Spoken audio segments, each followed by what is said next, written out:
Hello everyone, welcome to another video. Hopefully I'm not too quiet.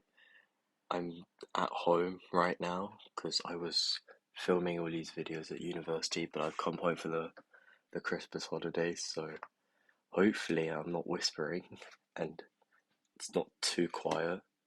So, did you just knock on the door? Can you fuck off? Okay, just don't come in. I'm not gonna kill myself with it.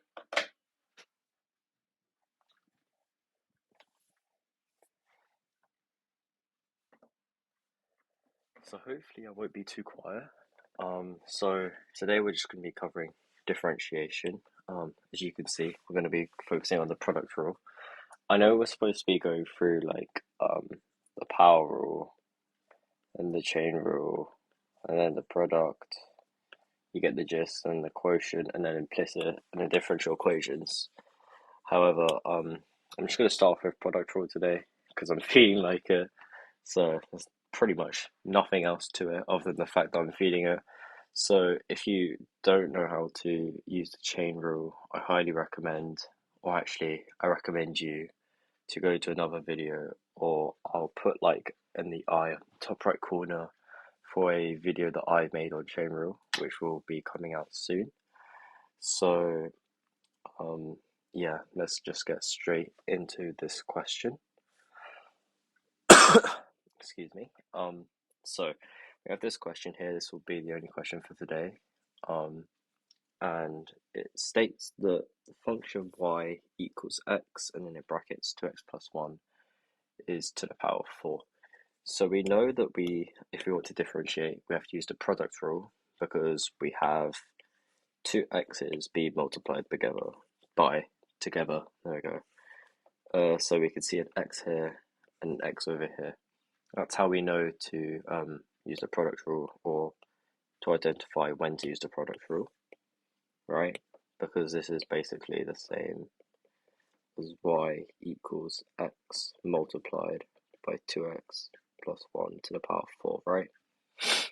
Okay, that's how we know how to use the product rule. Just kind of think about how, because you can see two x's and they're being multiplied or together, or there's a product of the two x's, which is why we have to use the product rule. Makes sense, right? Because product rule and multiplication. So that's like one way of remembering it. And in order to use the product rule, it states that dy by dx, because in this scenario we have a y as our function and we are differentiating with respect to x. And then luckily for us in this question, we don't have any other variables like y, z, m, any other letter other than x to differentiate, which means we don't need to use implicit differentiation. If you don't know what implicit differentiation is, don't worry. It basically just means you have to differentiate whatever you're not respecting with respect to that. So basically, if it was a y, you'd have to differentiate with respect to x. So it would be like this. But if that complicated you or confused you, don't worry. Here we're just working with x and we are differentiating with respect to x. So that's all you need to know. So the general formula states that v u dash plus u v dash will be the product rule formula. This can also be written as dy by dx, which equals u v dash plus v u dash. And these are the exact same. It doesn't matter which way you do it because, as you can see, we're plussing. And when we're adding values together, it doesn't matter which order it doesn't matter what order we do them in. So it can be either way. Another way of thinking of this is through numbers. So let's just make this value 3, right? So we'll just do 3 plus, then we'll make this value 9, so plus 9. So that just equals 12, right? So here, it's basically the same thing. We've got 9 plus 3, which equals 12. So it's just like using numerical values as a reference. It doesn't matter if you do 3 plus 9 or 9 plus 3. The answer is going to be 12, which is why it doesn't matter which way you write these two bits out for the product rule. However, for the quotient rule, there's a certain way that you have to subtract the variables, because 3 minus 9 and 9 minus 3 don't give the same answer. So just bear that in mind. But with product rule, it doesn't matter. You can use either this one or this one. But I'm just going to stick with the top one, just as personal preference. So let me highlight this into a different color.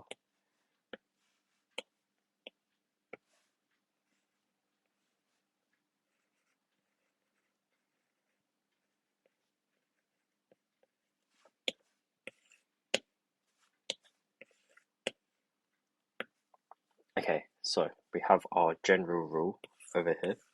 I'll just put this in the corner over here for reference. Just do a little bit of a bubble. Okay, so now that we know the general formula, you might be wondering, what do these letters stand for? Where did they come from? What do they mean? So these two values, or variables should I say, are just random letters that are provided to us. They can be anything. They can be MT, they could be CY, they could be BC, they could be any letters you want. But generally speaking, through mathematical language, to state the product rule, we'll just use V and U.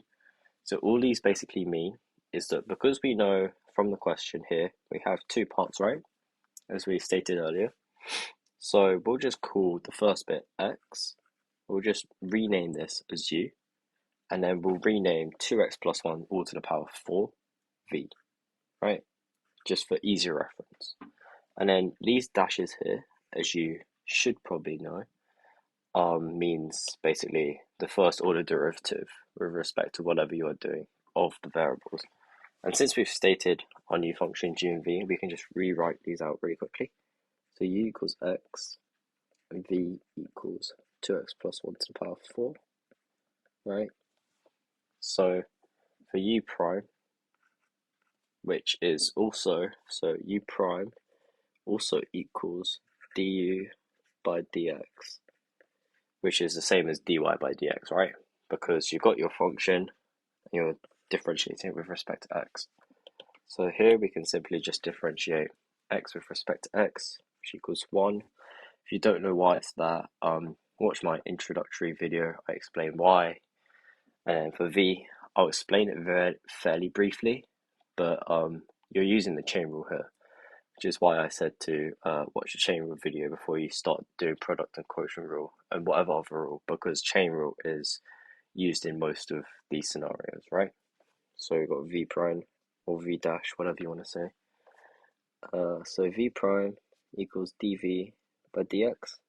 Again, we have our function name, which is v, right, from here, and we are differentiating it with respect to x.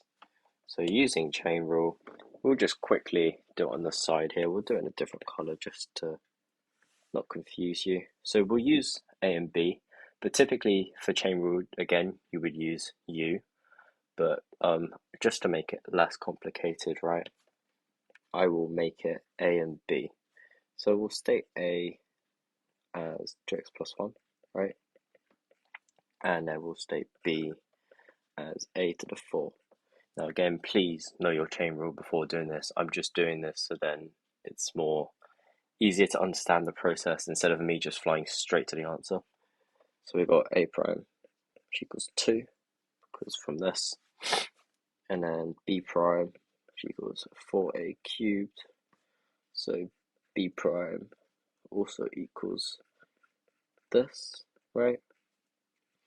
And so this means, because v prime is just a prime multiplied by b prime, so v prime equals 2 times 4, and then in brackets 2x plus 1 to the 3, which we could also simplify again to 8 2x plus 1 to the power of 3. So we have all the things that we need for the product rule, and we know this because the general formula shows that we need all of these variables in order to differentiate this function over here. So now we have our 4 parts. We can sub it into the general rule. So the general rule again, I'll write it down here, equals VU prime plus UV prime. Or it could be the other way, it doesn't matter, personal preference, as I said before. So we'll sub in all the things we found, highlighted in green, into the equation. So dy by dx equals v, so we found that v is 2x plus 1 to the power 4. So 2x plus 1 to the power 4. And then u dash we found is 1, right? So it's multiplied by 1. That's everything for this bit. I'll highlight it to the same color. There we go. Okay. And then plus. So we've got u, which is x, as we said before, multiplied by v prime, which is what we found over here.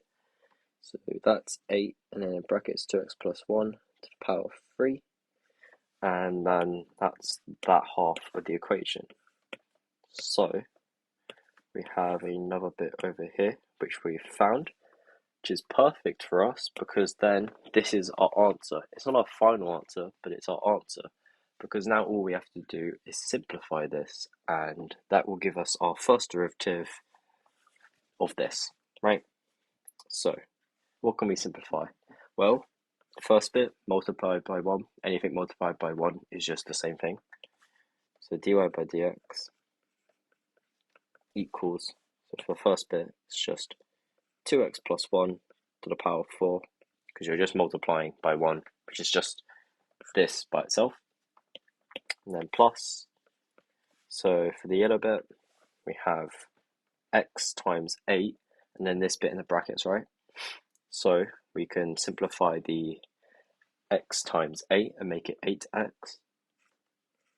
And then put it in brackets, 2x plus 1 to the power of 3. Now, can we simplify this any further? If you said yes, then you are correct. So, as we can see from both of these bits, there's a 2x plus 1 to the power of something, so to the power of n, right? Which means that there's a common factor that we can factorize out. So we'll obviously take the smallest factor, because if it's to the power 4, this bit can't be factorized.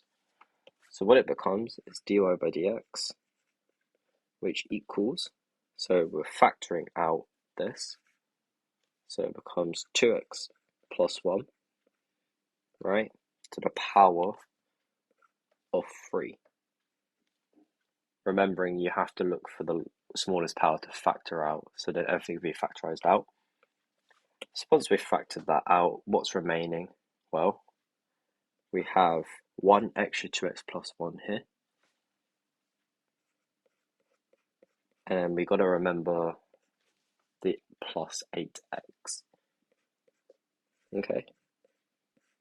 So for people that got lost there, we basically factorized out 2x plus 1 to the power 3 because there's a common factor between these two. And we took out to the power 3, so then we can factor out from both areas. Because if it was to the power 4, then this isn't to the power 4, so it would basically, you can't factorize it out, and it wouldn't be simplified. So there would have been no point factoring out. And then the 2x plus 1 over here came from this bit, because obviously it's to the power 4. So 2x plus 1 multiplied by 2x plus 1, or sorry, 2x plus 1 cubed multiplied by 2x plus 1 will give you this part, right? And then we have the 8x from here, because it wasn't factored out. And then we can see that these two x's here are common, so we can add them together. So dy by dx equals 2x plus 1 all cubed, our factor, and then multiplied by 10x plus 1. And that is your final answer. So as we can see, it's not too complicated once you know what you're doing. So what you need to do first of all, in order to solve this, is find that you're using the product rule, because you have two factors being multiplied, or the product of two variables together, right? And once you've done that, you need to remember the general rule, which is on the top right of the screen, which is VU prime plus UV prime. And this is the general rule. The letters used inside the general rule are just used to basically represent the parts that you're trying to differentiate. They don't actually mean anything, but it's a general rule, so just remember that. And then find all your variables. I recommend listing out in it kind of like a box. So here I've kind of made a mess of the box, but usually it should look something like this. So I lay it out so that you have your u and v, which are basically just the variables from your main equation from over here. And then you have the differentiated versions below, just so it's all clear for yourself and the examiner. And then once you've done that and solved everything, just substitute all those values into the general rule as shown over here. And basically from there on, it's just normal linear algebra and simplifying things. So hopefully that made sense. Let me know if you have any questions, and I'll see you later.